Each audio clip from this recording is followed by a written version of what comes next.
안녕하세요. 오늘의 나닥은 나다 성형외과 전문의 양은진입니다. 오늘 혹시 그 기사 보셨나요?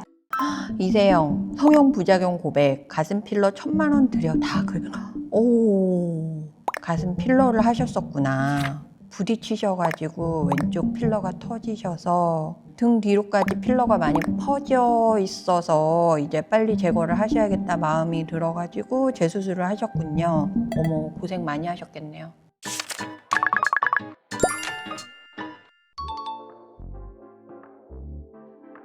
일단은 우리가 필러 같은 경우에는 어떤 이제 형태가 잡혀 있지 않은 물질이기 때문에 이제 주입을 했을 때 원하는 타겟 위치에 이제 딱 위치를 하지가 않고, 그러니까 주변으로 이렇게 퍼질 가능성이 좀 높죠. 또 특히나 이제 운동을 좀 많이 하시거나 그런 경우에는 가슴 근육의 움직임이 또 더 있을 거니까 모양이 또 한쪽만 또 그렇게 되지가 않고 여기는 일로 가고 저기는 절로 가고, 가뜩이나 또 녹지 않는 필러를 또 사용을 했을 경우에는 또 녹지도 않아가지고 흡수도 안 되고 이상한 데다가 거기 가 있는데 또 그게 계속 남아있고, 남아서 또 그것 때문에 염증 반응이라던가 뭐 이런 게 생길 수도 있고, 또 정말 안 좋은 경우는 이제 우리 여성분들은 아무래도 유방암 검사라던가 이런 거를 주기적으로 해야 되는데, 초음파 검사라던가 이제 유방 촬영을 할 때 이런 이제 남아있는 필러 뭐 이런 물질 자체가 이제 우리가 판독을 하는데 이제 혼동을 주게 되는 거죠. 그래서 아무래도 초기에 좀 수술하는 거 너무 무서워가지고 좀 간단하게 좀 선택을 하셨겠지만 아마 대부분 후회하고 계시지 않을까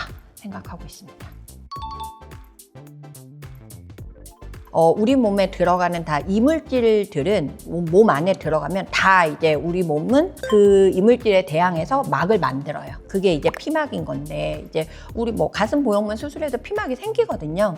근데 그게 엄청 이제 얇게 생기는 경우도 있고 두껍게 생기는 경우도 있기 때문에, 얇은 경우에는 바벨에 부딪히면 당연히 터질 수 있다고 보고요. 그리고 이제 필러 같은 경우에는 이게 두껍게 생길 가능성은 제가 볼 때 좀 떨어진다고 생각하거든요. 부딪히면 바벨도 딱딱하고 얼마나 또 아픕니까? 충분히 가능성 있다고 생각합니다.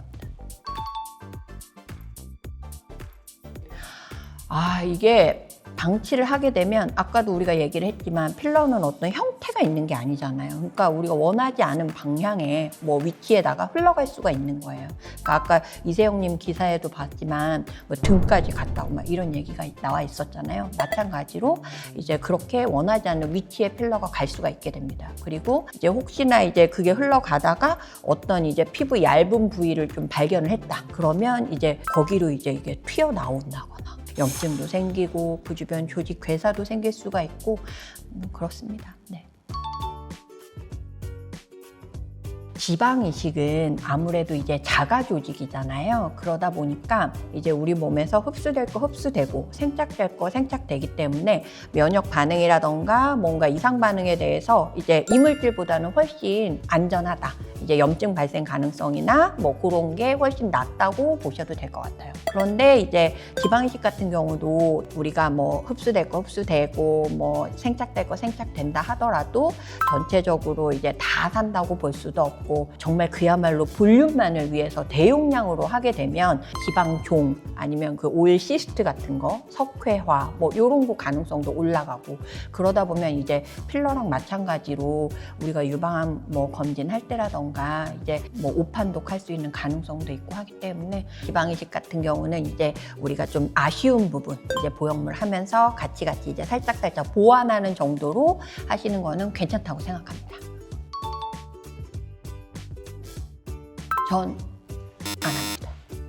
가슴 필러는 아까도 말씀드렸듯이 이거는 뭐 녹아도 문제고 안 녹아도 문제인 거예요. 이제 녹으면 우리가 효과가 없어지니까 문제인 거고, 안 녹는 경우에는 남아있으니까 또 문제인 거예요. 그리고 원하는 볼륨을 주기에 그만한 대용량 필러는 매우 염증이라던가 이런 조직 괴사에 진짜 취약하다고 생각을 합니다.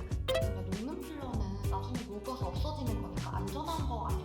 녹는 필러는 뭐 안전하다고 생각을 할 수 있지만 그것도 마찬가지인 게, 사실 녹는 데까지 시간이 걸리고, 그러니까 예를 들어서 환자분이 녹는 필러로 해서 반 컵만 커지겠다라고 생각을 한다고 해도, 반 컵이 커지려고 하면 우리가 필러 같은 경우는 형태가 잡혀 있는 게 아니잖아요. 그렇기 때문에 양이 생각보다 되게 많이 들어가야 돼요. 그만큼 양이 들어가다 보면 그만큼 혈류가 차단이 될 거고 그만큼 염증 가능성 올라가고 하기 때문에 나중에 없어지면 뭐 없어져서 다행이긴 하지만 그 없어질 때까지도 사실 저는 안심하기는 조금 위험하지 않나라고 생각합니다. 네.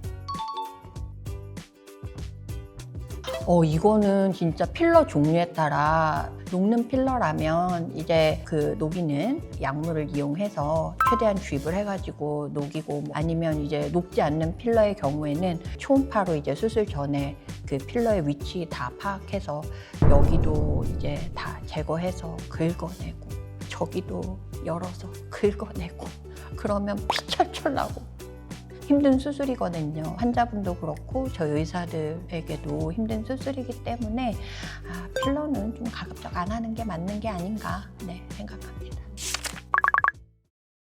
빠르다고 무조건 이제 다 좋고 그런 건 아닌 것 같아요. 이제 조금 느리고 회복에 좀 품이 들고 하더라도 정통적인 방식이 유지되는 데는 아무래도 다 이유가 있는 것 같아요. 너무 쉬운 방법 찾지 말고 정통으로 우리가 좀 안전하게 건강하게 수술하는 거를 추천드리겠습니다. 오늘은 여기까지고요. 더 궁금하신 거는 댓글 달아주세요.